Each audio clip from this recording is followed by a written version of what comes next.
آپ صلی اللہ علیہ وسلم ازدواجی زندگی میں بھی بہترین تھے، جو اپنی ازواج مطہرات کے احسانات اور جذبات کو سمجھتے تھے، جس سے ہمیں سیکھنا چاہیے کہ ازواجی تعلقات میں باہمی محبت، عزت اور صبر کا رویہ کس قدر امپورٹنٹ ہے۔ السلام علیکم ورحمۃ اللہ۔ ناظرین، ویب سیریز طریقہ محمدی کی آج 12th اینڈ لاسٹ ایپیسوڈ ہے۔ نبی کریم صلی اللہ علیہ وسلم کی زندگی کا ہر پہلو، ہر ایسپیکٹ ہمارے لیے ہدایت اور رہنمائی یعنی گائیڈنس کا ٹریجر ہے، خزانہ ہے۔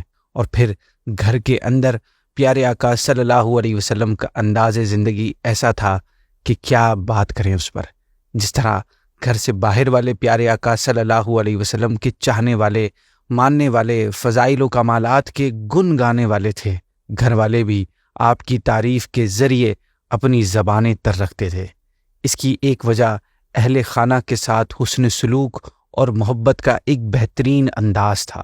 آپ صلی اللہ علیہ وسلم اپنے خاندان کے ہر فرد کے ساتھ شفقت و محبت کا رویہ اپناتے، جو قیامت تک کے لیے ایک روشن مثال ہے۔ آپ صلی اللہ علیہ وسلم نے اپنی ازواج مطہرات کے ساتھ جو شفقت اور محبت کا برتاؤ کیا، وہ تمام لوگوں کے لیے ایک درس ہے۔ آئیے اس ایپیسوڈ میں ہم حضور صلی اللہ علیہ وسلم ایز اے رشتہ دار کیسے تھے، ایز اے ریلیٹو کے ساتھ کیا برتاؤ تھا، آج اس پر بات چیت کریں گے۔ چنانچہ ناظرین، نبی کریم صلی اللہ علیہ وسلم کی زندگی میں ایک وفادار اولاد ہونے کا کردار بھی نہایت اعلیٰ کیفیت میں تھا۔ اگرچہ آپ صلی اللہ علیہ وسلم کے والد حضرت عبداللہ رضی اللہ تعالیٰ عنہ کا انتقال آپ کی پیدائش سے پہلے ہی ہو چکا تھا، اور آپ کی والدہ حضرت آمنہ رضی اللہ تعالیٰ عنہا نے آپ صلی اللہ علیہ وسلم کی ابتدائی عمر تک ہی پرورش کی، لیکن آپ صلی اللہ علیہ وسلم کا اپنے والدین کے ساتھ تعلق محبت، ادب اور دعا کے ذریعے ہمیشہ قائم رہا، جس کی ایک بہت بڑی مثال تو یہ ہے کہ آپ نے اپنے والدین کو زندہ کیا اور اپنی امت میں داخل کیا، اور یہ حسن سلوک کی بہترین مثال ہے۔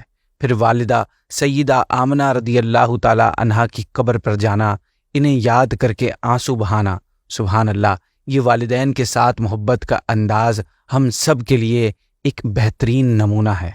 جب نبی کریم صلی اللہ علیہ وسلم کی عمر مبارک 6 سال کی تھی تو وہ آپ کی والدہ حضرت بی بی آمنہ رضی اللہ تعالیٰ عنہا آپ کو ساتھ لے کر مدینہ منورہ آپ کے دادا کے ننیال بنو عدی بن نجار میں رشتہ داروں کی ملاقات یا اپنے شوہر کی قبر کی زیارت کے لیے تشریف لے گئیں۔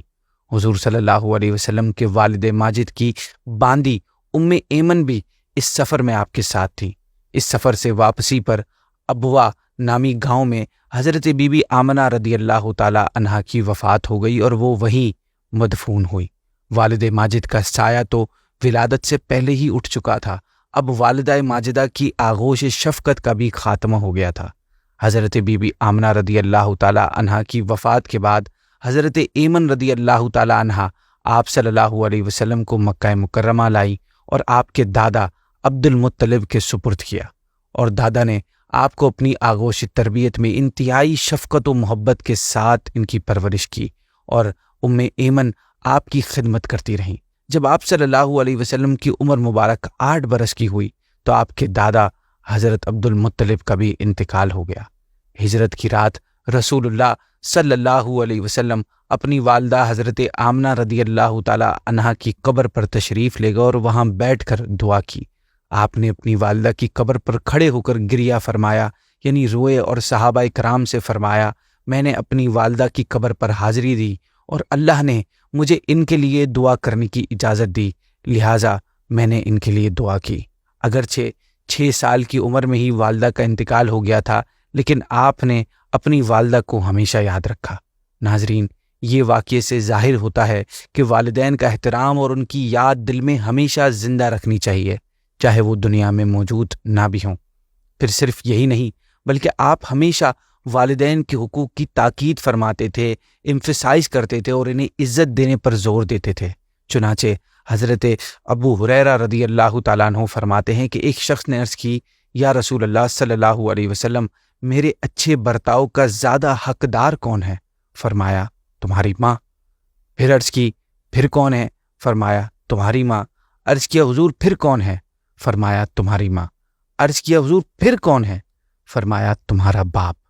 مفتی احمد یار خان نعیمی رحمۃ اللہ تعالی علیہ اس حدیث پاک کی شرح میں بیان کرتے ہیں کہ اس فرمان سے معلوم ہوا کہ ماں کا حق باپ سے 3 گنا زیادہ ہے، کیونکہ ماں بچے پر 3 احسان کرتی ہے اور باپ 1 احسان۔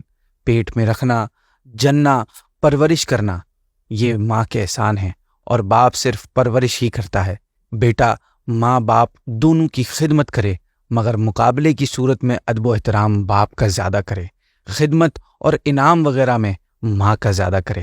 ماں باپ کے ساتھ سلوک یہ ہے کہ ان سے نرم اور نیچی آواز سے کلام کرے، مالی اور جسمانی خدمت کرے، یعنی اپنے نوکروں سے ان سے کام نہ کروائے بلکہ خود کرے، ان کا ہر جائز حکم مانے، انہیں نام لے کر نہ پکارے، اگر وہ غلطی پر ہوں تو نرمی سے ان کی اصلاح کرے، اگر قبول نہ کریں تو ان پر ڈانٹ ڈپٹ یعنی غصہ نہ کرے، ان کی سختی برداشت کرے، اور ماں باپ کے ساتھ ان کے عزیزوں کے حق بھی ادا کرے، جیسے کہ چچا، ماموں، دادا، نانا، بہن، بھائی وغیرہ، ان سب کے حقوق ادا کرے۔ نبی کریم نے ماں باپ کی نافرمانی کو حرام فرمایا اور فرمایا کہ جو شخص چاہتا ہے کہ اس کی زندگی میں خوشی ہو اور اس کا رزق وسیع ہو یعنی بڑھے، اسے چاہیے کہ اپنے والدین کی خدمت کرے اور ان کے ساتھ حسن سلوک کرے۔ نبی کریم صلی اللہ علیہ وسلم کی یہ فرمان والدین کے ساتھ حسن سلوک کی فضیلت کو واضح کرتے ہیں اور ان کے حقوق کی اہمیت پر زور یعنی ایمفیسائز کرتی ہے۔ نہ صرف والدین بلکہ رسول اللہ صلی اللہ علیہ وسلم اپنی رضائی والدہ حضرت حلیمہ سعدیہ رضی اللہ تعالی عنہا، جنہوں نے آپ کو 2 سال کی عمر تک دودھ پلایا تھا، آپ ان کے ساتھ بھی انتہائی محبت اور احترام کا رویہ رکھتے تھے۔ جب حضرت حلیمہ رضی اللہ تعالی عنہا نبی کریم کی خدمت میں حاضر ہوتی تو آپ صلی اللہ علیہ وسلم ان کا ادب و احترام فرماتے اور ان سے محبت سے پیش آتے۔ چنانچہ ایک مرتبہ غزوہ حنین کے موقع پر جب حضرت حلیمہ رضی اللہ تعالی عنہا محبوب خدا صلی اللہ علیہ وسلم سے ملنے آئیں تو آپ نے ان کے لیے اپنی چادر بچھائی۔ حضرت حلیمہ رضی اللہ تعالی عنہا کی اولاد بھی مسلمان ہو گئی تھی۔ آپ کے صاحبزادے کا نام عبداللہ بن حارث تھا، جو کہ حضور صلی اللہ علیہ وسلم کے رضائی بھائی تھے، اور 2 صاحبزادیاں انیسہ بنت حارث اور جدامہ بنت حارث تھیں۔ جدامہ بنت حارث ہی شیمہ کے نام سے مشہور ہیں۔ نبی پاک صلی اللہ علیہ وسلم کا یہ عمل، یہ ایکشن ظاہر کرتا ہے کہ آپ نے اپنی رضائی والدہ کے ساتھ بھی محبت و شفقت کا برتاؤ کیا۔ اس سے ہمیں بھی یہ سبق ملتا ہے کہ والدین کے ساتھ ساتھ رضائی والدین کی عزت بھی اہم ہے اور امپورٹنٹ ہے۔ ناظرین، رسول اللہ صلی اللہ علیہ وسلم نے اپنے والدین اور اہل خانہ کے لیے دعا کو لازم قرار دے دیا۔ آپ نے فرمایا کہ جب انسان مر جاتا ہے تو اس کے اعمال منقطع ہو جاتے ہیں یعنی رک جاتے ہیں، سوائے 3 چیزوں کے: صدقہ جاریہ، علم جو فائدہ پہنچائے، اور لاسٹ نیک اولاد جو اس کے لیے دعا کرے۔ اس حدیث پاک میں آپ نے والدین کے لیے دعا کرنے کی اہمیت بیان کی ہے، کیونکہ اولاد کی دعا والدین کے لیے دنیا و آخرت میں مفید یعنی فائدہ مند ہوتی ہے۔ ایک اور حدیث میں ہے کہ جب رسول اللہ صلی اللہ علیہ وسلم سے پوچھا گیا کہ والدین کا اپنی اولاد پر کیا حق ہے، تو آپ نے فرمایا کہ وہی تیری جنت ہیں اور تیری دوزخ ہیں۔ اس حدیث میں والدین کے ساتھ حسن سلوک کو جنت کا دروازہ قرار دے دیا گیا، کہ جو اس بات کی طرف اشارہ کرتا ہے کہ والدین کا احترام اور ان کی خدمت ایک نیک عمل ہے جو انسان کو جنت کے قریب کر دیتا ہے۔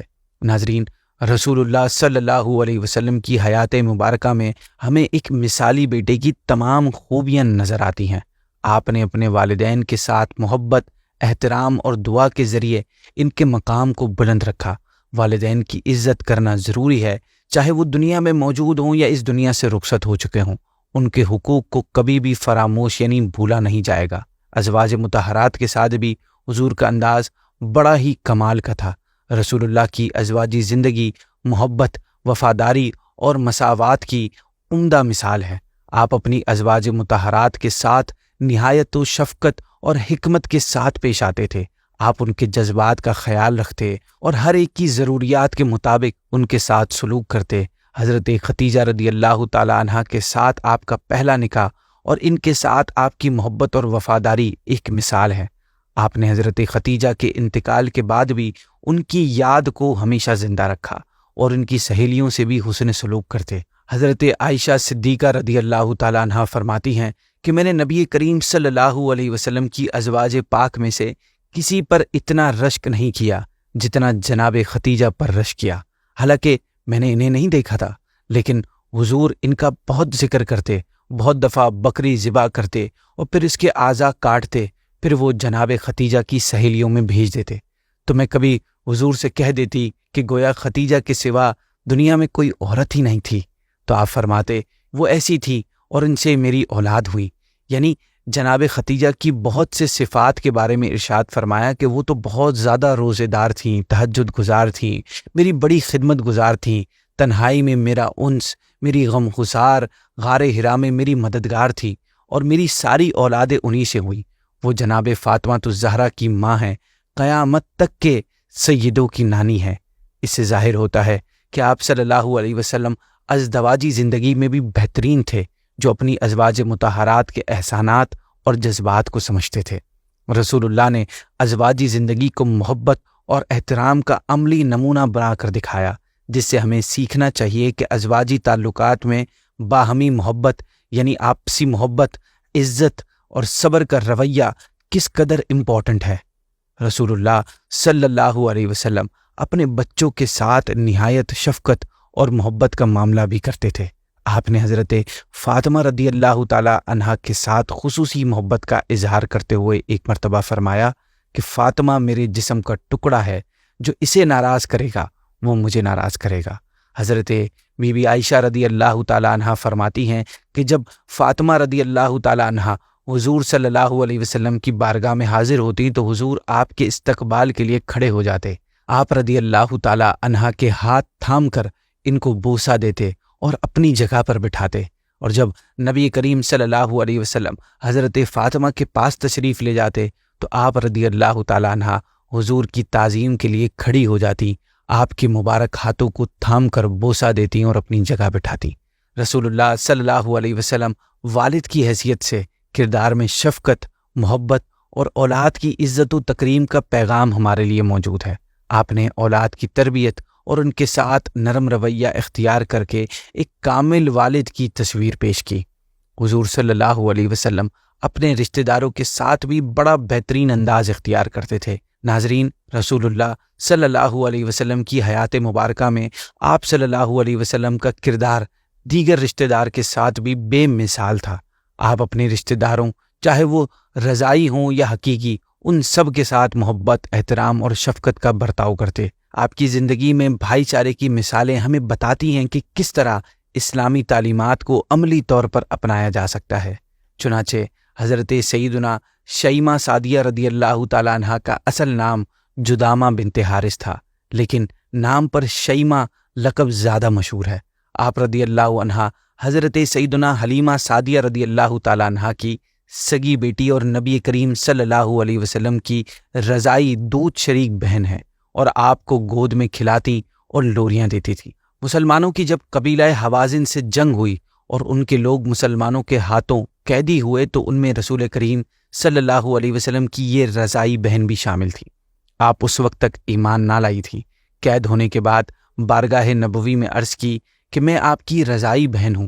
چونکہ آپ صلی اللہ علیہ وسلم انہیں بچپن کے بعد اب دیکھ رہے تھے، اس لیے فرمایا کہ اس کی کیا علامت ہے کہ تم میری رضائی بہن ہو؟ انہوں نے ایک نشانی دکھائی جسے رسول اللہ صلی اللہ علیہ وسلم پہچان گئے اور اپنا بچپن یاد کر کے آپ دیدہ ہو گئے۔ پھر اپنی چادر مبارک زمین پر بچھا کر انہیں نہایت عزت و احترام سے بٹھایا اور فرمایا، اگر تم میرے پاس رہنا چاہو تو نہایت سکون سے رہو، اور اگر اپنے قبیلے میں واپس جانا چاہو تو تمہیں اختیار ہے۔ انہوں نے خوش دلی سے اسلام قبول کیا اور واپس اپنے قبیلے میں جانا اختیار کیا۔ نبی کریم صلی اللہ علیہ وسلم نے انہیں انعامات سے نواز کر رخصت فرمایا۔ ناظرین، قرآن کریم میں اللہ پاک سورہ نساء کی آیت نمبر 1 میں فرماتا ہے، اور اللہ سے ڈرو جس کے نام پر مانگتے ہو اور رشتوں کا لحاظ رکھو۔ حضرت عبداللہ بن ابی اوفا رضی اللہ تعالیٰ عنہ سے روایت ہے، رسول کریم صلی اللہ علیہ وسلم نے ارشاد فرمایا کہ جس قوم میں رشتہ داری توڑنے والا ہوتا ہے اس پر رحمت نہیں اترتی۔ حضرت ابو بکر صدیق رضی اللہ تعالیٰ عنہ سے روایت ہے کہ حضور صلی اللہ علیہ وسلم نے فرمایا کہ جس گناہ کی سزا دنیا میں بھی جلد ہی دے دی جائے گی اور اس کے لیے آخرت میں بھی عذاب ہے، وہ بغاوت اور قطع رحمی سے بڑھ کر نہیں۔ قطع رحمی یعنی رشتہ داروں سے تعلق توڑنا۔ نبی کریم صلی اللہ علیہ وسلم کی سیرت میں رشتہ داروں کے ساتھ صلہ رحمی کئی مقامات پر دیکھنے کو ملتی ہے۔ چنانچہ رسول اللہ صلی اللہ علیہ وسلم اپنے چچا حضرت عباس بن عبد المطلب رضی اللہ تعالیٰ عنہ سے بہت محبت کرتے تھے اور انہیں عزت و احترام بھی دیتے تھے۔ نبی کریم آپ کی بہت تعریفیں کرتے کہ لوگوں میں بہت سخی اور زیادہ صلہ رحمی یعنی رشتہ داروں کے ساتھ اچھا برتاؤ کرنے والے ہیں۔ ایک جگہ یوں فرمایا کہ جس نے انہیں تکلیف پہنچائی اس نے مجھے ایذا پہنچائی، کیونکہ آدمی کا چچا باپ کے قائم مقام ہوتا ہے۔ ناظرین، یہ تھی ہماری ایپیسوڈ جس میں ہم نے دیکھا کہ رسول اللہ صلی اللہ علیہ وسلم کا کردار گھر کے اندر ایسا تھا کہ ہر انسان کے لیے ایک بہترین رول ماڈل ہے۔ آپ نے اپنے والدین، بہن بھائی، ازواج، اولاد اور دیگر رشتہ داروں کے ساتھ مثالی سلوک کیا۔ آپ صلی اللہ علیہ وسلم کا ہر عمل یہ میسج دیتا ہے کہ رشتہ داروں کے ساتھ محبت، صبر اور درگزر کا رویہ اپنانا ہی کامیاب اور پرسکون زندگی کا راز ہے۔ آپ کی حیات مبارکہ ہمیں یہ سکھاتی ہے کہ ایک خاندان میں سب افراد کا ایک دوسرے کے ساتھ حسن سلوک اور تعلقات کو جوڑ کر رکھنا ہی دین کا بنیادی تقاضا ہے۔ آپ کا یہ فرمان مبارک ہمارے لیے مشعل راہ یعنی گائیڈ ہے کہ جسے یہ پسند ہو کہ اس کے لیے جنت میں محل بنایا جائے اور اس کے درجات بلند کیے جائیں، اسے چاہیے کہ جو اس پر ظلم کرے اسے معاف کر دے، اور جو اسے محروم کرے یہ اسے عطا کرے، اور جو اسے رشتہ داری ختم کرے یہ اس سے تعلق جوڑے۔ یہ حدیث مبارکہ ہمیں بتاتی ہے کہ رشتہ داروں کے ساتھ تعلق کو جوڑے رکھنا، معاف کر دینا اور دینے والا بننا نہ صرف دنیا میں عزت بڑھاتا ہے بلکہ آخرت میں بھی جنت کے اعلیٰ درجات کا وعدہ ہے۔ ہمیں بھی چاہیے کہ آپ صلی اللہ علیہ وسلم کے اس عظیم اخلاقی درس پر عمل کریں اور اپنے رشتہ داروں کے ساتھ محبت و شفقت کا رویہ اختیار کریں۔ اسی کے ساتھ یہ ایپیسوڈ کو اینڈ کرتے ہیں۔ آپ سے انشاءاللہ کسی اور ویب سیریز میں ملاقات ہوگی۔ میں کمنٹس آپ سب کے دیکھ رہا ہوں، بہت اچھا فیڈ بیک ہمیں آپ کی طرف سے ملا ہے۔ آپ سب کا بہت شکریہ ہماری اس سیریز کو لائک کرنے کا۔ السلام علیکم ورحمۃ اللہ وبرکاتہ۔